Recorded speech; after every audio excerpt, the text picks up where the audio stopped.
Hello everyone, সবাই কেমন আছেন? আশা করি সবাই ভালো আছেন। আমি আলহামদুলিল্লাহ ভালো আছি। তো চিংড়ি মাছ আমি ভুনা করব।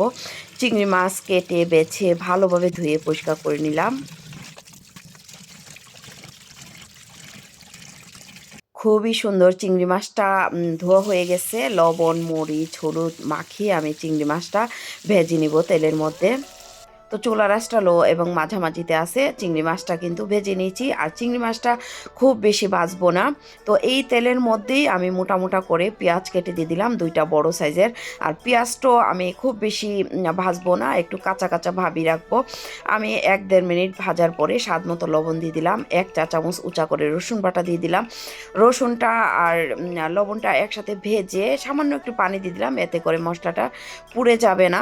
তো এখানে আরও 2 মিনিটের মতো একটু কষিয়ে আমি গুঁড়া মশলা দিয়ে নিচ্ছি। 1/2 চা চামচ ধনিয়ার গুঁড়া, 1/2 চা চামচ হলুদের গুঁড়া, কম কম 1 চা চামচ লাল মরিচের গুঁড়া, স্বাদ মতো।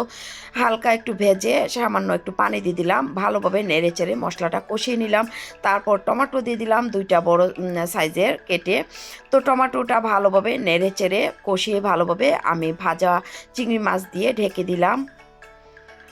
তো চিংড়ি মাছটা আমি 5-7 মিনিটের মতো কষিয়ে নিয়েছি। চুলার আঁচটা লো এবং মাঝামাঝিতে আছে। সামান্য একটু টেস্টিং সল্ট দিয়ে দিলাম টেস্টের জন্য। এখানে 4টা কাঁচামরিচ দিয়ে দিলাম, মুখটা একটু কেটে, সুন্দর একটা স্মেল আসবে। সবার লাস্টে ভাজা জিরার গুঁড়ো দিয়ে দিলাম, মানে সামান্য হাফ চামচের থেকেও কম। এখন নেড়ে চেড়ে আমি ধনিয়া পাতা দিয়ে দিলাম। দেখতেই পাচ্ছেন চিংড়ি মাছ কিন্তু আমার রেডি। তো গরম গরম ধোয়া ওঠা সেই চিংড়ি মাছ বেড়ে নিচ্ছি একটা প্লেটে। দেখতেই পাচ্ছেন অসাধারণ লাগছে, আর খেতে তো খুবই খুবই মজা লাগবে, বিশেষ করে সাদা ভাতের সাথে অসম্ভব মজার, খিচুড়ির সাথে, পোলাওর সাথে।